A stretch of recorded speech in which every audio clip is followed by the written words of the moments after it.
and moved back into the Premier League to Southampton, and in that team I was playing with the people like Alan Shearer, Matthew Letizia, Neil Ruddock, you know, good players. Jimmy Case, who won the European Cup for Liverpool.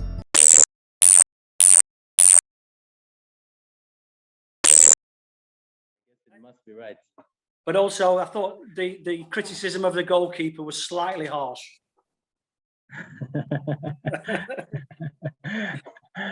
That's good to know. That's good to know. Thank you for the input, and thank you for being a part of this. I think it's great. It's great that you're available and that you're here. So, yeah, welcome from all of us. Thank you, Kemal. Yeah.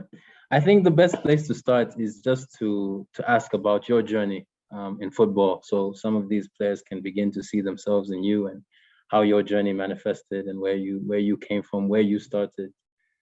That's what I would love to ask you. Yeah, I think with you know, for all your students who want to be footballers, you know, to actually become a professional footballer is the hardest thing you could imagine. You know, because it's all about opinions, and there's going to be, in the journey of trying to become a professional footballer, there'll be people that say you're not quite good enough, you know, but you should never ever take that personally, because as I've said earlier, the game is all about opinions. Mm-hmm. So when I was 16, I was released by my hometown club, which was Sheffield United. So effectively, I'd been at Sheffield United from the ages of 12 to 16, 4 years, and I thought I was going to get an apprenticeship or a scholar, as they're called now. And unfortunately, that didn't work out because somebody's opinion of me was that I wasn't quite good enough. So I left home and went and joined a lower league team called Gillingham in Kent, which was about 230 miles away from where I was brought up, which is, you know, England is a small country, but 230 miles at 16 is a long, long way. Mm-hmm. And I got an apprenticeship at Gillingham after a trial. But the interesting thing about this, Kemal, is that at 16, I was deemed not good enough. At 17, I made my league debut, and I played for England youth under 18s 4 times in the space of 1 year. So that's what I'm trying to say to your students is there's going to be knockbacks. There's going to be people that tell you you're not good enough, but it's what you've got inside you. Can you be better? Can you put that disappointment to one side and then come again? You know, and that's what football's all about. It's how you deal with the setbacks rather than the highs. Yeah. May I ask what changed? What changed between that time when you were deemed, you know, not good enough, and then the time when you went to Gillingham and then started playing big football? What do you think changed for you personally? Well, I had to look at my own game, you know, and I felt that I lacked a little bit of strength. So I got myself into the gym, you know, and effectively put some kgs on. Made myself bigger and stronger, got quicker with that. And I think the most important thing was that I had a coach who knew how to get the best out of me. And it wasn't always, well done, yeah, that's great. It was sometimes harsh words. Now, when people are giving you harsh words at football, you either accept it, think about what they're telling you and come again, you know, and try and put things, do things better, or you go the other way and you go into your shell, you worry about it, and you never become a professional footballer. Well, I took everything on board. I accepted criticism at time, and I worked hard at my game. And in the space of a year, I played for England youth 4 times and made my league debut at 17, which was great. Wow. That's a testimony. So after you left, or after you started playing for Gillingham and started playing league football, how did your journey manifest after that? Well, Gillingham, I changed positions. I went from left winger to left back. So I think it's muted you, Mickey.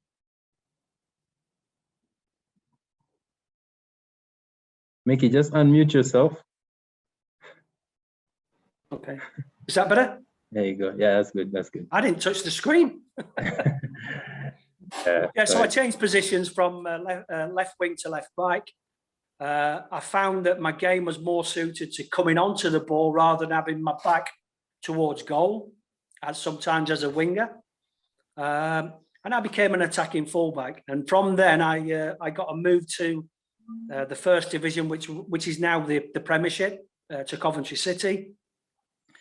I then went from Coventry City playing in the Premiership back into the Championship with a move to Leeds United. Played in the FA Cup semi-final. Played in a playoff decider for Leeds United, and then got a move back into the Premier League to Southampton. And in that team, I was playing with the people like Alan Shearer, Matthew Letizier, Neil Ruddock. Good players. Jimmy Case, who'd won the European Cup for Liverpool. And I really established myself in the leagues then. Wow. May I ask why you, at least from you personally, why you felt, or why did you move, playing Premier League football and then moving out to the Premier League and going to the Championship, or what now would be the Championship, and moving back and forth? Was that? Yeah, I mean, at Coventry City, I got an injury very early in my career there, and it set me back. So once again, we're talking about things that can happen, that can affect your mind, your mindset, things that can disrupt your careers, and injuries are all part and parcel of that. So when you get injured, and I'm talking to your students now, when you get injured, how can I get myself back fitter and stronger? Must listen to the physios. Make sure that I do all my rehab right, and then try and come back bigger and better. But at Coventry City, I came back and I was once again in and out of the team, but I wanted regular football. So I decided to drop down a division to come again. And that's exactly what happened to me. I dropped down into the Championship with Leeds United, and then got a move back into the Premier League with Southampton. Wow. And because most of these guys are around 16, 17 years of age, at the time when you were dropped and then moved to Gillingham, would you say that, what do you think made you special or made you different from some of the players around you that enabled you to take that extra step and start playing for England youth and doing some of the things you did that maybe other players didn't do?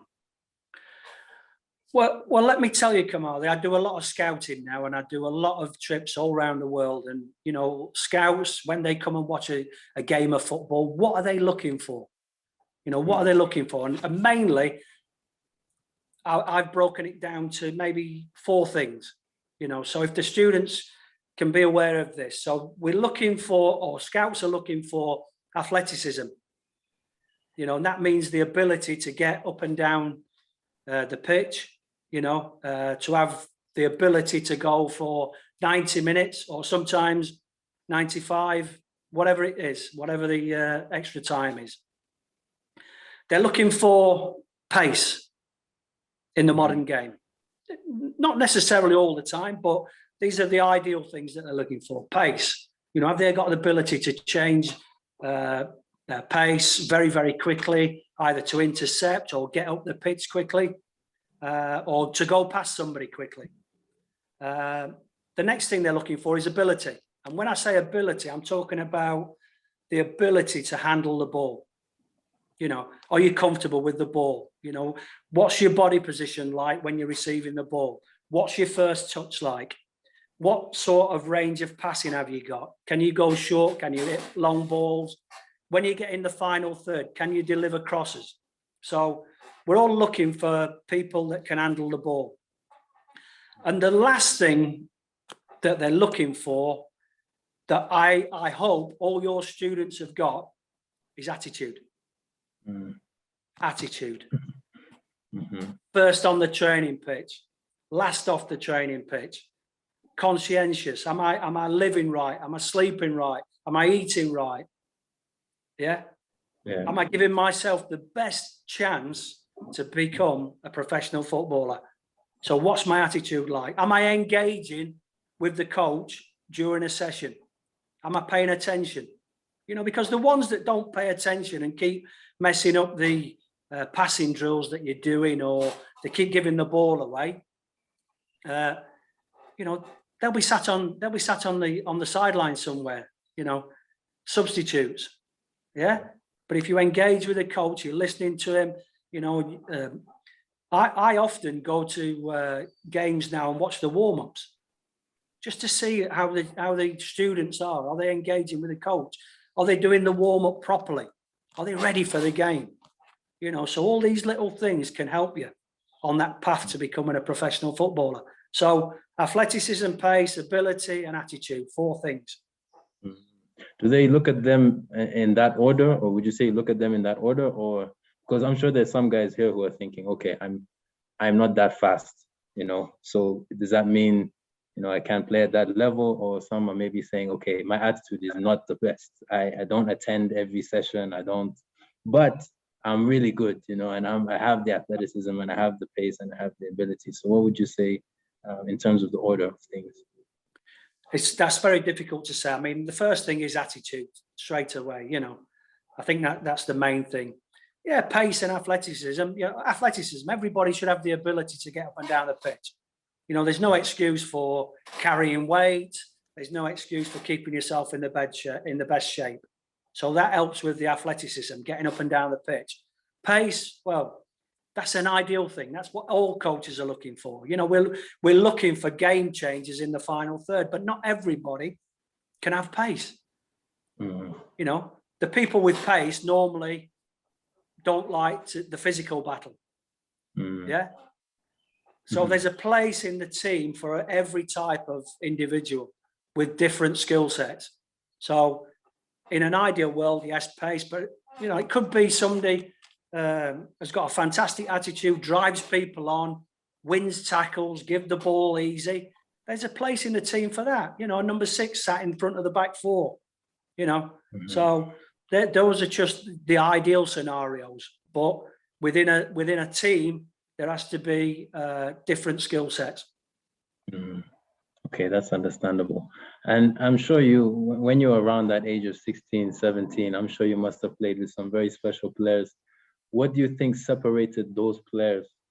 And who were those players in the first place? And what do you think separated them from the others?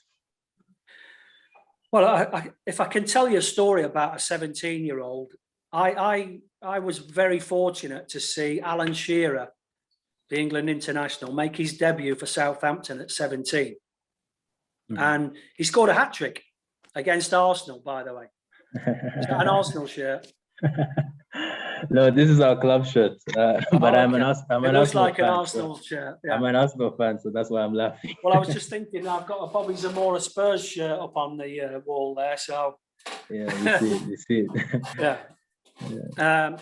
So he scored a hat-trick on his debut. Now, what separated him from anybody else? Well, 2 years later, I joined Southampton and I played alongside him. He was still 19 then. But he had such a will to win and a fantastic attitude. But the one thing he had was confidence and belief in himself. It was unshakable. It was unshakable. He used to give senior professionals stick.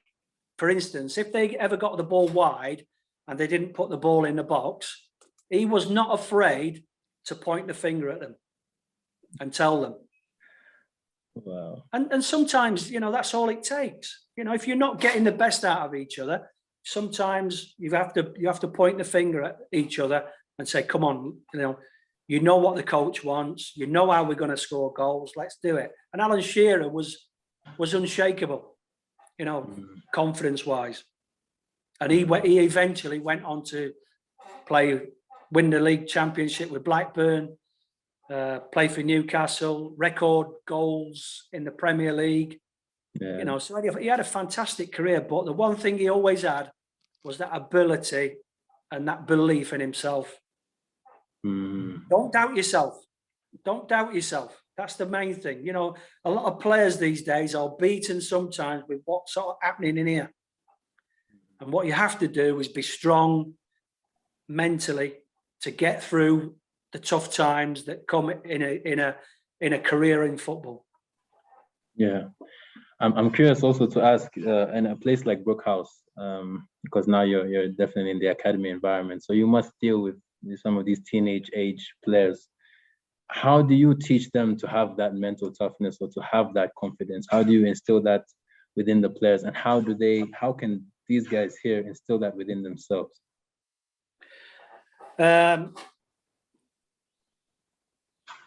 You know, confidence, if it came in pill form, would we all take one? Yeah, for sure. I know I would. But it doesn't, Kim, does it? You know. No. So, you know, what I was talking about earlier with Alan Shearer is thinking about your own game, playing to your strengths, working hard, listening to coaches and the good advice that they give you, getting into good habits. Yeah. And that's what Brooke House College hopefully is all about. And, you know, the link that we've got with your academy is brilliant. You know, I see that you've got 150 students, am I right? Yeah, though, I mean, not all of them are engaged in the program all the time.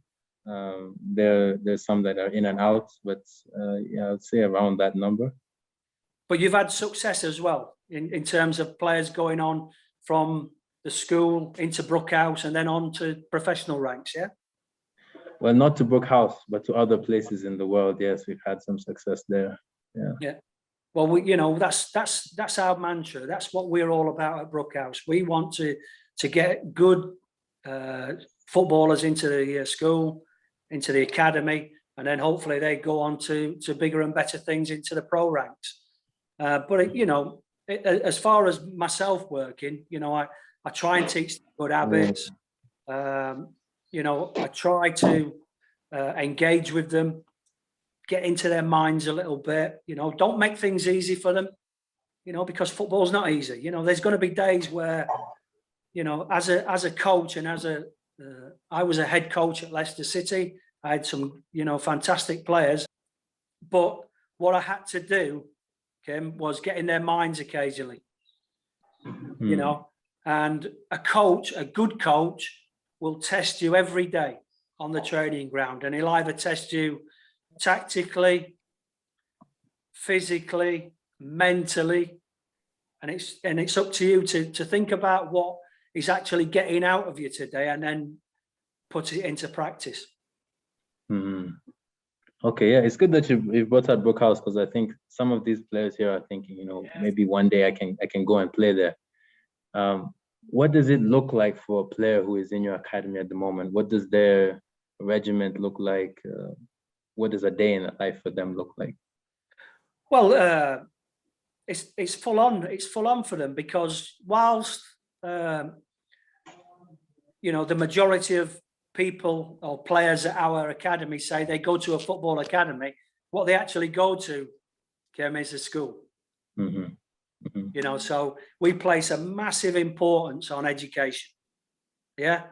So in the mornings from 8 o'clock, they're in the classrooms. They're working at their education. Now, if their grades are poor, or their homework isn't done, or their rooms are untidy, or they're not looking after themselves, then they don't play football in the afternoons. So it's a regimented system that we have. Education is always the priority for us, but then after that, we take care of their footballing needs.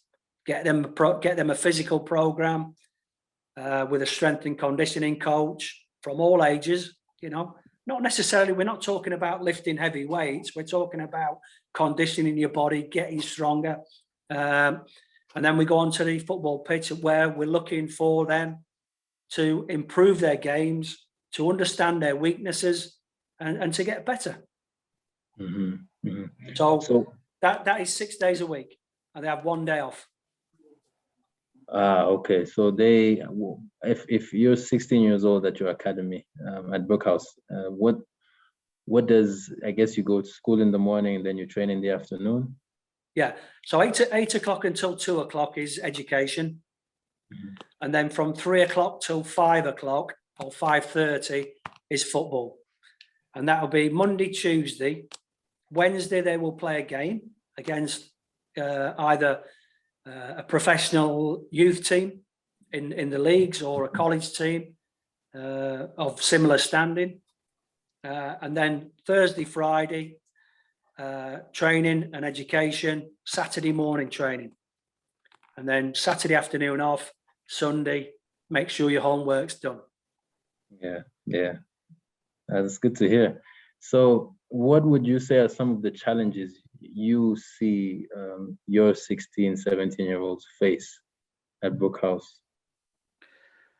The challenges that they face is coping with the disappointment of actually sometimes being told that they're not quite good enough to be a professional footballer.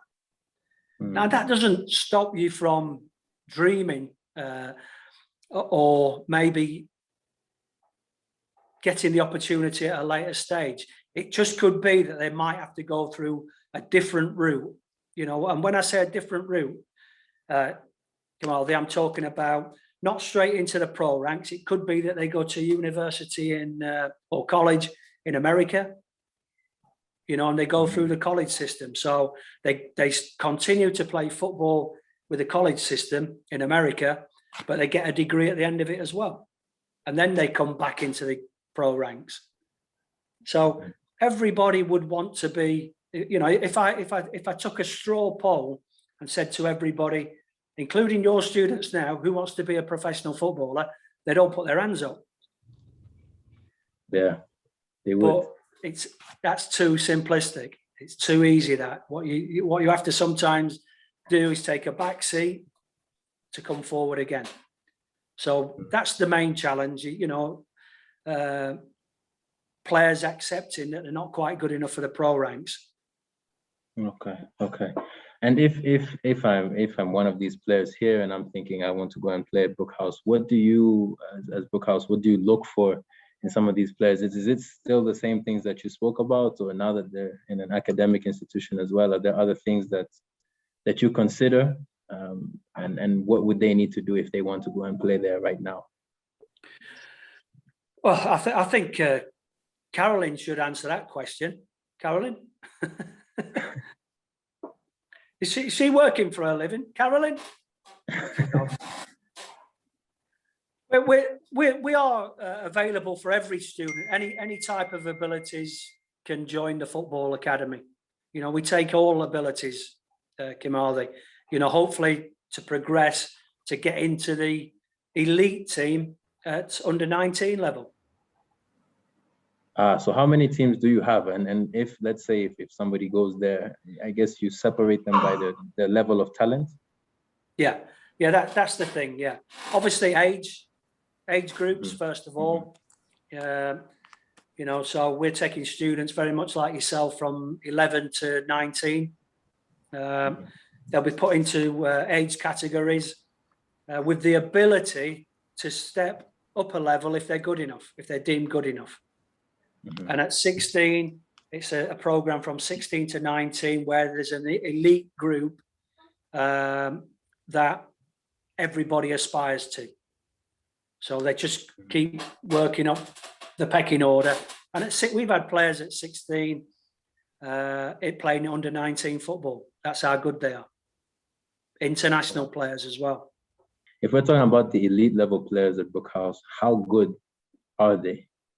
Is there some are very good. I mean, we at the school currently we've got the under 17 Nigerian captain, midfield player. You know, so they're either Kelvin John, who's a Tanzanian centre forward, has already played for the national team for Tanzania. So not all the elite are international players. But they're aspiring to become pros, yeah. So the majority of the under 19 elite team will go on to have professional careers for sure. Now, whether that is in England, not necessarily in England, but Europe, and that's part of my role, Kimali. I look at the talent and then filter the best ones out and try and get them professional deals either in England, Spain, Belgium, Vietnam, Asia, so there's lots and lots of pathways for them. Yeah. May I ask, this is my last question before I open it up to all of these guys to ask questions as well. Sorry about that. But I wanted to ask, when it comes to international players, because most of the guys here would only have, for example, a Kenyan passport. And I know them being in the UK, given the different laws with international players, how do you find it in terms of placing international players, let's say once they are of the quality or are good enough to play in Europe? How do you manage to place them given that they're international players? Well, the first thing is great that they're international players. Secondly, there's lots of interested football clubs in Europe that would open the doors for good international players. It's as simple as, it's a good market for them. We've just sent a boy out to, he came to the school, went back to Nigeria, and is now playing Genk in Belgium, which is the first league. So there's lots of pathways for them. It's just prizing that door open, and sometimes it's not what you know, it's who you know. And we're developing lots of relationships now with good European teams, because when we send them players, they generally are what we said we're sending them. They're good players. They've got all the attributes that we're looking for. So it's not easy for sure. Don't get me wrong, Kamal, nothing's ever easy, but getting invitation letters for players is very, very difficult, but it's something that we do.